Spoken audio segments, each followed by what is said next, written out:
So on to this morning's topic. And what I want to focus on is the yin and the yang of the feminine and masculine energy. Anybody ever had an understanding that there is not necessarily a perfect balance between our feminine and masculine energy? Say yes. Yes. You'll know more clearly after I speak. I want to begin with a funny story I found very humorous. My sister sent me this one. It's the best genie story ever. The best genie story. It says, a husband takes his wife to play her first game of golf. Of course, the wife promptly hacked her first shot right through the window of the biggest house adjacent to the course. The husband cringed. I warned you to be careful. Now we'll have to go over to that house, find the owner, apologize, and see how much your lousy drive is going to cost us. So the couple walked up to the house and knocked on the door. A warm voice said, "Come on in." When they opened the door, they saw the damage that was done. Glass was all over the place, and a broken antique bottle was lying on its side near the pieces of the window glass. A man reclining on the couch asked, "Are you the people that broke my window?" Yeah, sir." "We're sure sorry about that," the husband replied. "Oh, no apology is necessary. Actually, I want to thank you. You see, I'm a genie, and I've been trapped in that bottle that you broke for over 1,000 years. Now that you've released me, I'm allowed to grant 3 wishes. I'll give you each 1 wish, but if you don't mind, I'll keep the 3rd one for myself." "Wow, that's great," the husband said. He pondered a moment and finally blurted out, "I'd like $1 million a year for the rest of my life." "No problem," said the genie. "You've got it. It's the least I can do, and I'll guarantee you a long and healthy life along with it." "And now you, young lady, what do you want?" the genie asked.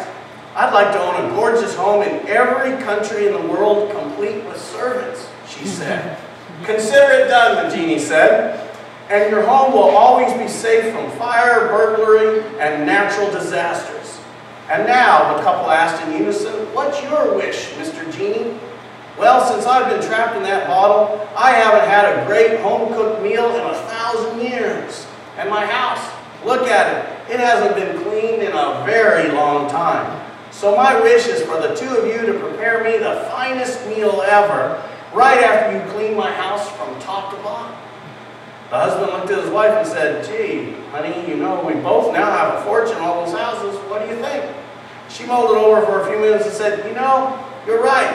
Considering our good fortune, I guess I wouldn't mind. But what about you, honey?" The husband, being the better cook between the 2, said, "I'll get cooking and you get to cleaning." So the genie sat back down on his couch and watched the couple roll up their sleeves and get going. The wife was a blur around the house. The husband was cooking up a storm in the kitchen. After about 3 hours of non-stop cooking and cleaning, the house was spotless and the most beautiful gourmet meal you could imagine was ready to be eaten. When the genie asked the question, "How old are the 2 of you?" "Why, we're both 35, the wife responded, a bit out of breath from working so hard on cleaning the house. "No kidding," the genie said. 35 years old and you still both believe in genies?" Did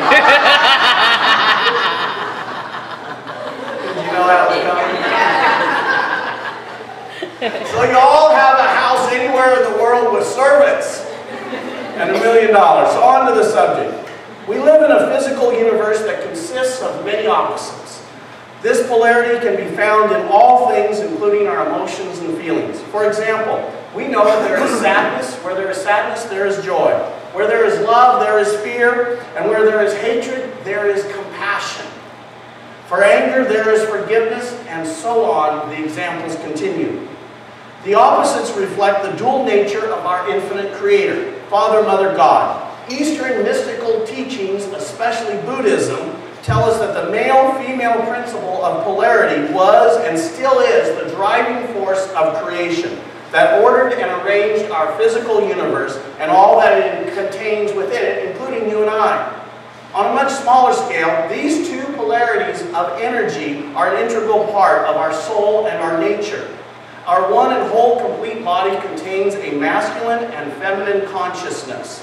Its one mind can be likened to a magnet with two distinct poles of energy and influence. This one complete being is divinely blessed, a divinely balanced blend of two consciousness within the soul. So we're saying within us there's this perfect blend and balance of a masculine and feminine energy. We came to earth millions of years ago in order to experience and feel what it was like to live in a three-dimensional level and to bring a sense of godliness to this plane of existence that we call life. We then lost our way as we became more and more attached to the physical pleasures that life has to offer.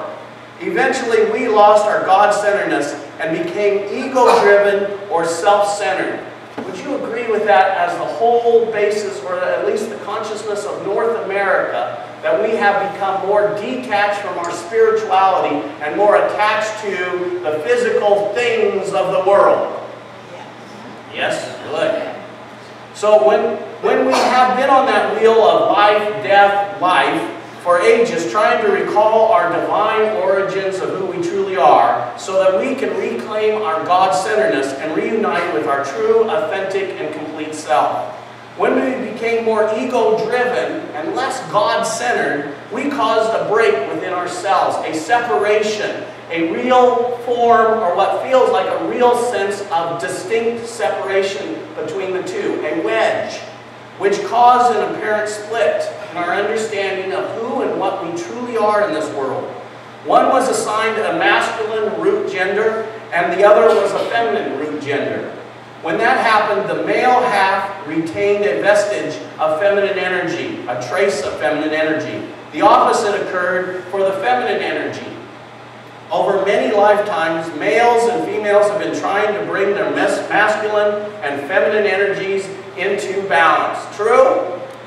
Just say yes, because that's the answer. Yes. This doesn't mean that a woman has to be half feminine and half masculine. It means that she needs to fully develop her feminine characteristics, while at the same time allowing her masculine side to grow and mature as well. The opposite holds true for a man. When we learn to balance our feminine and masculine sides, we attain a strong sense of self and spiritual maturity. Through the ages, the masculine and feminine energies have gotten way out of balance. If you look currently how our world is being run and the decision makers that are behind the decisions that impact the world on the greatest level, is it equally balanced or is it considerably out of balance? It is considerably out of balance at the moment. When we look at the political systems, when we look at the Fortune 500 companies, when we see that it is mostly, and I say mostly, led by male gender decision makers, then we live in an out of balance world. Thousands of years ago, the female energy, you all know this if you've been studying spirituality, mysticism in any way, thousands of years ago, the female energy was the dominant form on the planet. But it's just the reverse of what it is today. And men came to fear women because of it. Women, when you've been feeling really strong and powerful, are they attracted to you or are they repelled from you? Now imagine a consciousness that was leading the world being female dominated. Scary. Scary. Approximately 2,000 years ago, it reversed. And man's innate fear of women caused the female energy to be suppressed. Women, have you ever felt suppressed by the masculine energy? Yeah. Feels good, doesn't it? Yeah. Just teasing. But that is changing dramatically these days. The feminine energy is coming to the surface and rising once again. And its influence is driving the spiritual transformation of our planet and all of its inhabitants. So we want to look at and define what are the energies of the masculine side and what are the energies of the feminine side. So I got a list for you, starting with the masculine side.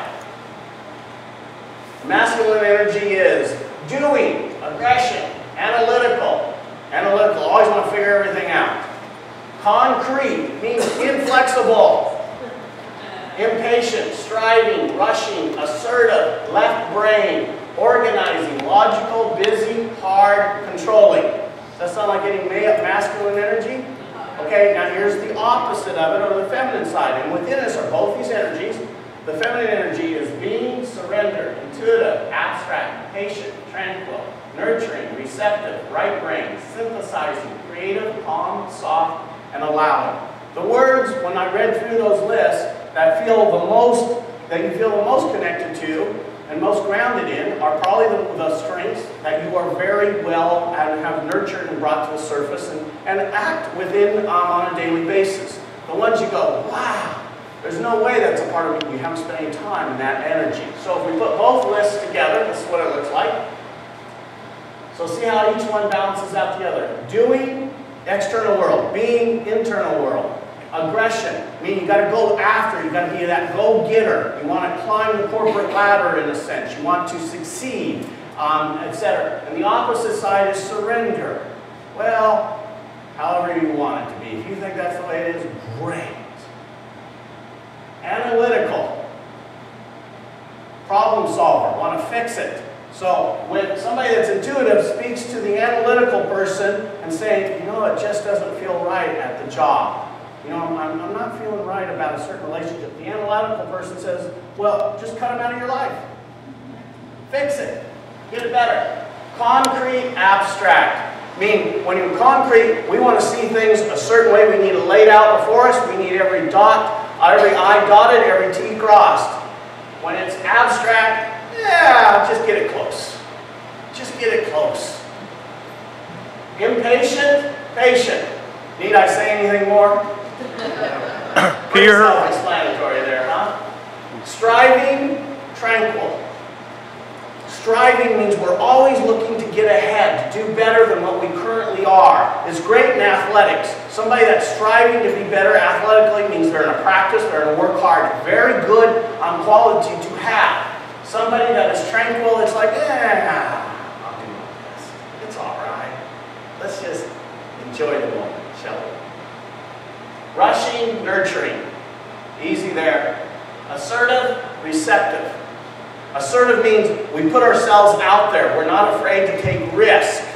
Where receptive is, we want the risk to come to us and invite us to engage. Left brain, right brain. One of the biggest definitions of left brain is that it's what? It's a problem solver, analytical, linear thinking.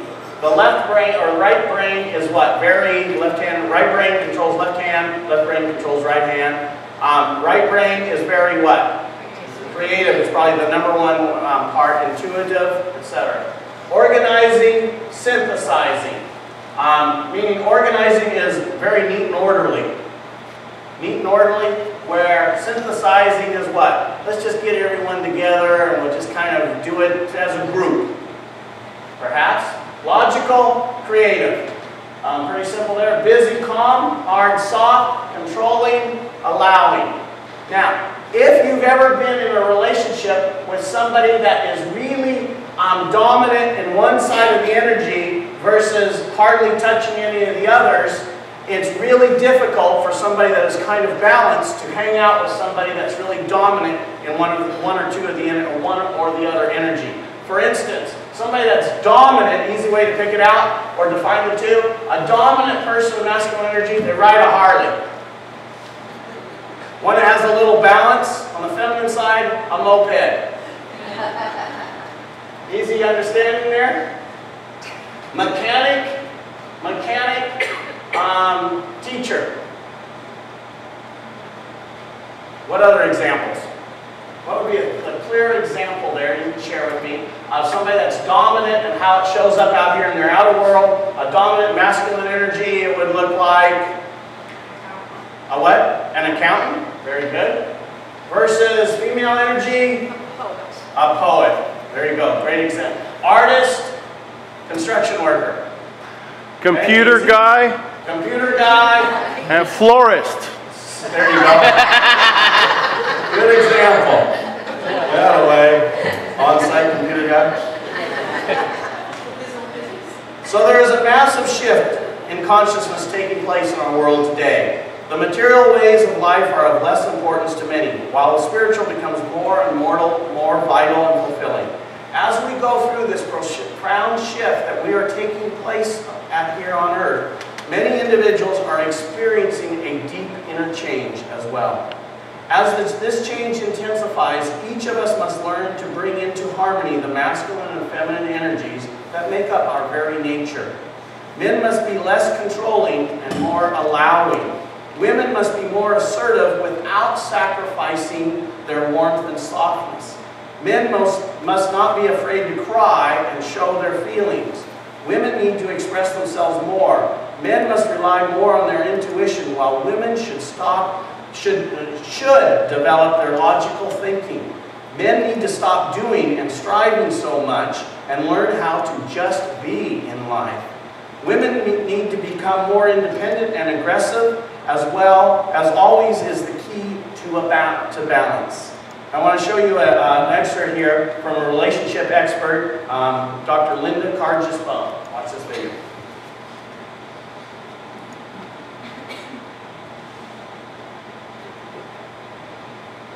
And the areas of communication, how are men and women doing? Well, let's start with a little bit of anatomy. When we think of the cerebral cortex, which is the front part of the brain where thinking takes place as being the whole brain. Actually, that's just a part of the brain, but it's the most important part, that gray matter, higher order thinking. That has left and right sides. But there is a piece called the corpus callosum that divides the brain in half, those two hemispheres. The corpus callosum is 14 times larger in women than in men. And what this suggests to some researchers is that women are constantly using the left and the right sides of the brain through verbal interactions to solve all sorts of problems. What that means to communication in marriage is that women are very, very good at talking. And they're very, very good at listening. Men are not so good at talking or listening unless, and that's a proviso, unless they have a certain personality style or they've learned a certain skill set that has enabled them to get better at it. But just based on pure biology, women tend to be better at verbal. They use both sides of the brain to do everything. I think what has to happen for effective communication is for women to give men a break. And I mean a literal break. Men really do want to talk more, but women won't let them. Because I think one reason men don't talk as much, part of it's because they're not as good at it, but part of it is because we don't give them a chance in a warm and loving, respectful atmosphere. Every time they open their mouths, they're wrong. Either they're wrong, or you have to one-up them. Would you rewind this, please?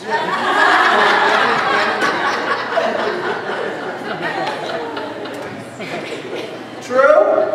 So yeah. Isn't that great where it says the corpus callosum in a woman is 14 times more developed than in a man?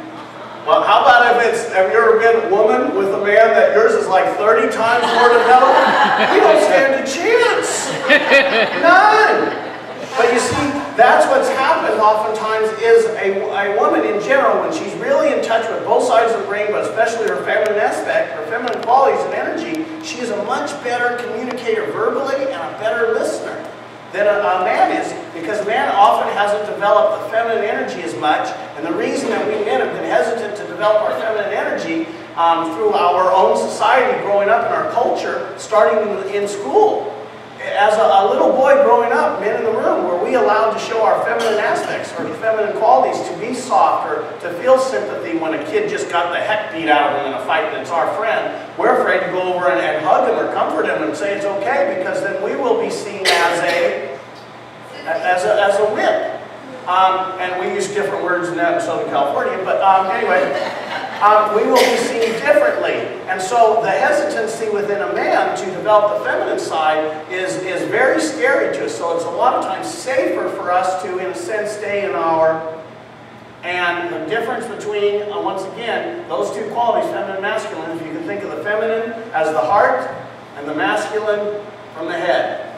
And men many times get locked up in their head. And when we have become used and safe and conditioned to staying mainly in our head and away from our feelings and emotions, if we're in a friendship, relationship, in a work environment with a female that is really, really a good communicator and a good verbalizer, we're in trouble. We're in trouble. And you know what we want to do when we're in one of those situations? We feel oftentimes with a good verbal communicator and speaker is that we want to what? We want to shut it off. And that's where the controlling aspect of our masculine side comes out. So what we're looking at here is what does it take for us to, if we're real dominant in one of those two energies, what does it take for us to integrate those two a little bit more so that we're not so out of balance? Because the more integrated we are between our two primary energies that make up our being, the more balanced our life can be. And if we have more balance within us, then we create what? More balance in our relationships. And remember, we're always in relationships. So it's like we want to have that balance and that integration between those two energies, which is so, so important. So, along with all of the changes that we are witnessing today in our world, many are entering into a new age for relationships as well.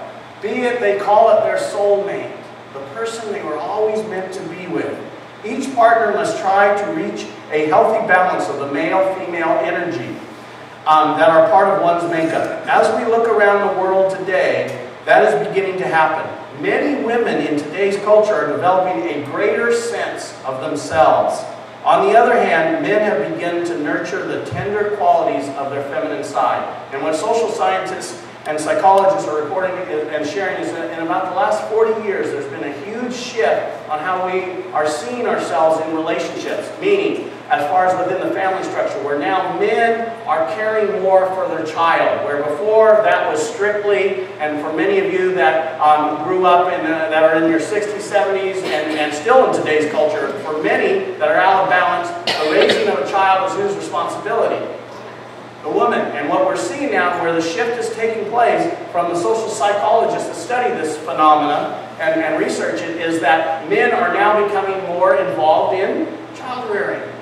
And it's like, as I'm participating in that, and thank God I got the chance at 49 years old to do that, to assist in the rearing of a child, raising of a child, is that I cannot imagine myself not changing Liberty's diapers. I cannot imagine myself, as last night, helping put her to sleep, hold her while she went to sleep. I can't imagine not doing that. And the reason is because it feels good, because I want to be compassionate and loving, which are those feminine energies.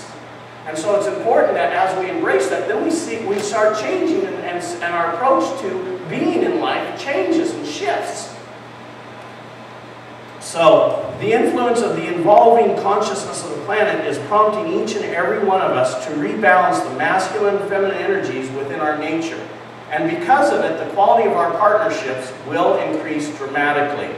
Each soul on earth has a percentage of male energy and female energy, regardless of the gender of the physical body. For example, a man or a woman might have 33% male energy, 67% female energy. The exact complement is a partner with an exact ratio opposite of you. The exact complement creates an equal relationship. You have a more balanced sex life. And with someone whose male-female energy ratio complements yours. Finding balance, of course, is very satisfying in all aspects of a relationship. But you still might be just as satisfied with a partner whose ratio does not balance yours exactly. Male energy is directed, focused, goal-oriented, productive, and outward-focused or positive charge, as in a magnet. It corresponds with linear left-brain thinking and with doingness of life. Its positive pole is exertion. Its negative pole is intrusion. Female energy is creative, process-oriented, unstructured, and inward-drawing or negative charge. It corresponds with circular right-brain thinking and with being. Its positive pole is expansion and generation. Its negative pole is chaotic destruction. Female energy conditions the environment, whereas male energy structures it. The male body is designed to put male energy forward. And the female body is designed to put female energy forward. So there is masculinity just from being in a male body, even when someone is high in female energy and vice versa. All else being equal, a man with 75% male energy is more focused and has more drive, but not necessarily inappropriate. than a man with 45% male energy. Because there is more male energy there to put forward, of course the reverse is true regarding female energy and women. Our male-female energy ratio remains constant, although there are those that have a high percentage of either female or male energy, making it easier to have a fairly complete experience of both sides of the creative process here on Earth. However, seldom does anyone ever have precisely 50-50 ratio. This suggests that our essence almost always has to have at least a slight emphasis on one way or the other. Perhaps this is because a little imbalance promotes movement. A ratio of exactly 50-50 could create an internal stalemate. However, the universe itself contains a balance of male and female energy. In other words, it is significant that which energy is dominant, even if that dominance is slight in terms of percentage. So watch this video and see if there is a distinct definition between the two energies. I think you'll get a kick out of this. Go ahead.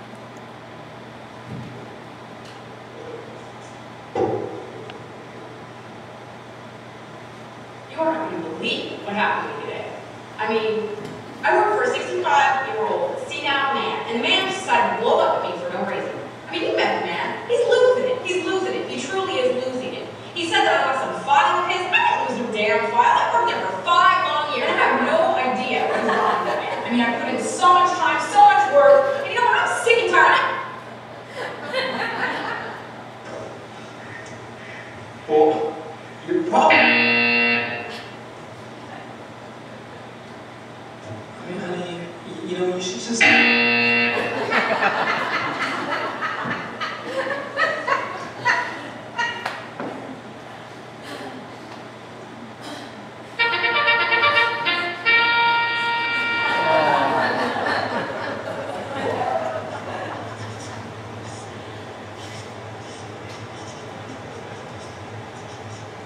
Analytical thinking.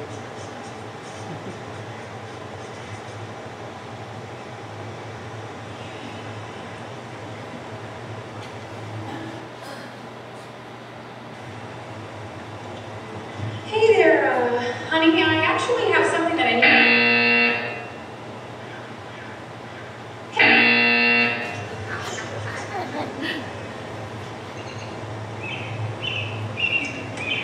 Here you go, honey, for a job well done.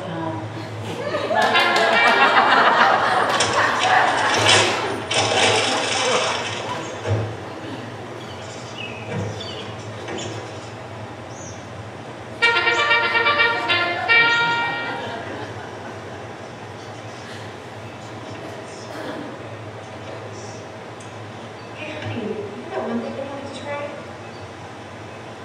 I'm up for it.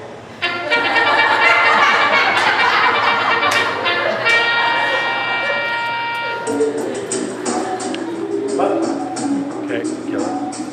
Wasn't that clear though, right up front, where the woman wanted to come home and share about her day at work because maybe she had to be a little cautious of what she shared at work, and she came home, as soon as she started to share, and the guy sitting there realized that, wow, she's going on and on and on, wanted to immediately, what? Fix the situation. That's coming from the right brain, wanting to solve the problem, the Left analytical, brain. or left brain, excuse me, analytical problem solver. Here, let me just fix it. Let me give you a word of advice. Where the feminine side wants to just be what?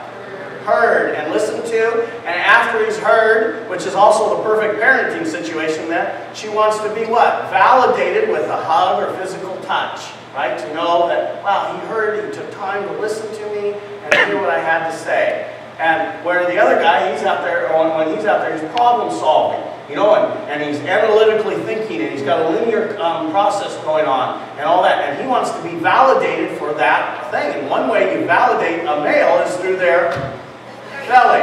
And then at the end, the other great way is dessert. Dessert. Did you see him hand her that? You guys, you saw the dessert there. Male-female energy ratio has little to do with societal concepts about traditional roles of masculine and feminine. Male energy is defined as how much of the soul's energy is goal-directed, focused in outer world productivity. Isn't that what the world is always calling male to do? Be productive, do something, get it right, move forward. build, achieve, accomplish, grow, expand. And how much is process-oriented, more concerned with generating inner world atmosphere and possibility. Men, Monday, those of you that will be at a job, I want you to go to work and say, Sunday, when I was at church, I worked on generating my inner world atmosphere and my possibility thinking. It'll go over well. A man can be masculine in terms of how most North Americans think of it and have higher female energy. He will likely be more laid back and less career-oriented than if he had higher male energy. It's kind of like Southern California laid back, Oklahoma City.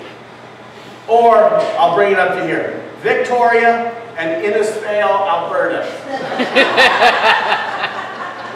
That's where my in-laws that were here last week live, and every time I've gone out there, I always go play golf with my father-in-law, and we'll be out on the course with, we call them in Oklahoma, or in the Midwest, rednecks. I don't know what you all call them up here.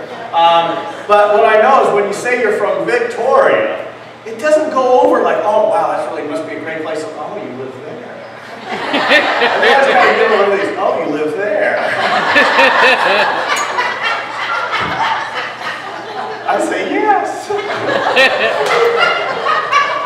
From my west, from my feminine side. Then I say, I'll kick your ass. How much you want to bet this round of golf? And I do. It can be hard to differentiate the focus of male energy and the action orientation of people. Higher female energy suggests that the person will be more inclined to be productive in their life in a lot of different directions, such as in puttering around the house, whereas higher male energy suggests more focus on one project in the outer world. So if you have a male or been in a relationship with a male that never does anything around the house, it's because they're not balanced with their feminine energy. It's male energy out in the world. When I come home inside this inner sanctuary, my place here is to do nothing. That's when we're out of touch with the masculine and feminine. Macho men have more trouble with their feminine sides, although they can be just as feminine as anyone else. In the true sense of the word, it just doesn't look like our society's picture of that, however. And if they are trying to conform unsuccessfully, they will end up rejecting their feminine side. So for people that are definitely, for males especially, that are manually dominated by their masculine energy, is because at some point in their life, or many points in their life, they tried to be soft, they tried to be loving, they tried to seek approval, they tried to seek affection, and it didn't work out for them, so they've learned that the only safe place is to anchor themselves in their masculine energy. People with very high male energy tend to be workaholics, to the exclusion of the more internal and home aspects of life. Having high male energy doesn't necessarily look like our culture's definition of masculinity. One can be gentle and sweet and have high male energy. In general, the expression and inspirational roles look more feminine, so a higher male energy look less masculine than a higher female, according to our social stereotypes. Imprinting also plays a part in how someone looks. The ratio specifically applies to the extent of which one's energy isn't directed. There is a subtle feeling about these energies that you pick up after a while that is different from our stereotypes. For me, it's like a piece of pie, and that it can be narrow, more male energy, or a piece of pie that can be wide, representing more female energy. Theoretically, total female energy is radiant in all directions at once, and total male energy is laser beam-like, completely focused. But we are all a blend of these two energies to some extent. Someone not being career-oriented because he wanted to write could still be a validation of higher male energy. If his true career was his writing and he was focused himself in that one direction of writing, he could be a perfect example of the masculine energy being expressed. He might be at home, but directing his energies out of the home through his writing, his actions would not be home-based oriented. There are only two observable energies in the universe. They are called by many names, but each of them is either male or female. For instance, the two energies that sustain our very universe are radiance and magnetism. The sun and the stars give off light, heat, and radiation that give life to sustain all things, particularly particularly here on our planet. This is an important function, but not more important than magnetism, that gives form to all things and holds all creation together. Magnetic energy, such as gravity, is invisible, but its effect is just as powerful as radiance, which is visible. There would be no form to give off radiation without magnetism to create this form. Because the female energy or magnetism is invisible, its full importance has often been overlooked. One of the reasons the male energy has dominated in recent times is that it is the much more visible energy to the outside world. Even females are deceived into thinking that radiant energy is more desirable than magnetic because the use of this energy is easier to perceive. For instance, still, when it comes to relationships, who is it that generally, and it's starting to shift, but in general, stereotypical relationship starters is who has to generate or start the relationship is the, that's right. Now I know that's shifting, but in general, the male has to be what? The initiator, the radiant one, okay? The feminine energy is indeed a mystique or mystery because its effect can be seen, but the operation of the energy cannot. That is such a good line for us men.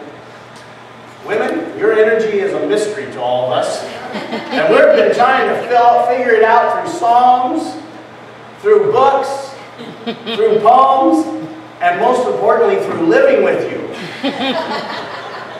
And it's not easy when we're not good communicators. We need you to explain everything. We don't really want to listen to you explain everything. But we give it a shot, but we're bored after about halfway into it because you quit making sense to us. But we want to pay attention because we know if we don't, we're going to get in trouble. So we pretend like we're interested. Because there might be a meal. And we know that if we listen really well and we eat a nice meal and we compliment the meal, there might be sex. Dessert. Sex, oh, dessert. Another aspect of male-female energy is involution and evolution. Involution is the force that pulls spirit into matter, or the world of experience. Evolution is the force that pushes matter back up to the realm of spirit after a round of experience is over. Involution is female energy, and evolution is male. In the early days of man, when his prime goal was experience, the female energy was dominated. Desire, emotion, and feeling are also female energies and are always push us towards experience. The biblical Eve dominated Adam with her desire for the forbidden experience outside the garden. The yielding of Adam to Eve was symbolic of the time of involution, or the dominance of female energy. Mind is the male energy, which, in the cycle of evolution, is meant to dominate the female emotions in all of us. Intelligently direct us to avoid painful experiences and lead us from matter to spirit. Isn't that one of the true characteristics of the male energy, is to avoid painful experiences, to avoid feeling them? I can't tell you how many people, especially women, that I've counseled, and they couldn't understand why their partner couldn't grieve with them when their own parent had died, or when they had a miscarriage, or they went through an abortion. And they couldn't understand how their male partner was so out of touch with themselves that they couldn't shed a tear. That's when we're out of balance. But we have to bring that balance back into ourselves. And sometimes we don't figure this all out until we get up there in age, as I'm learning, as I will approach 50 this year, or approach 50. Now I want to share this, and I want you to hear these words. It's so simple, but it's so poignant in summing up today. One day I had lunch with some friends. Jim, a short, balding golfer type, about 80 years old, came along with us. All in all, a pleasant bunch to go out to lunch with. When the menus were presented, we ordered salads, sandwiches, and soups, except for Jim, who said, "I'll have ice cream, 2 scoops, chocolate syrup, along with marshmallows, and anything else you can find to put on it." I wasn't sure my ears heard right, and the others were aghast. "Along with heated apple pie," Jim added, completely unabashed. We tried to act quite nonchalant, as if people did this all the time in their life. But when our orders were brought out, I didn't enjoy mine. I couldn't take my eyes off Jim as he ate his pie a la mode as it went down. The other guys couldn't believe it either. They ate their lunches silently and grinned, watching Jim enjoy his. The next time I went out to eat, I called and invited Jim along with me. I lunched on white meat tuna. He ordered a parfait. I smiled. He asked if he amused me. I answered, yes, you do, but you also confuse me. How come you order rich desserts while I feel I must be sensible? He laughed and said, I'm tasting all that is possible.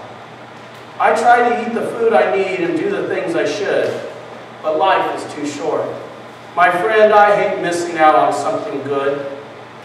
This year I realized how old I was as he grinned at being 80.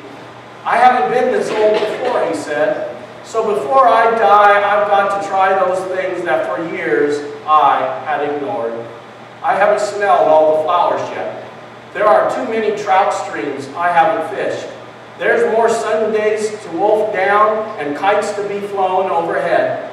There are too many golf courses I haven't played. I've not laughed at all the jokes. I've missed a lot of sporting events and potato chips and Cokes. I want to wade again in water and feel ocean spray on my face. I want to sit in a country church once more and thank God for His grace.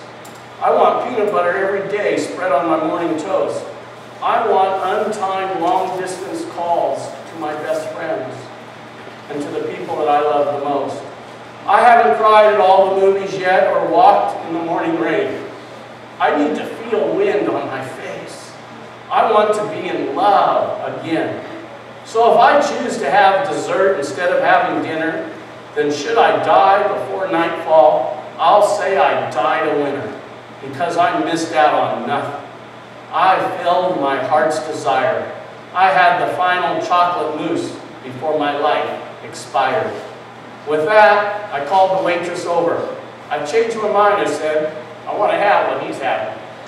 Isn't that a poignant story? How much of life do we sometimes miss? And when we have both of our aspects fully in balance, then we have a bigger perspective of life. Life is short. Eat dessert first. That's right. That's right. So with that, let us turn with you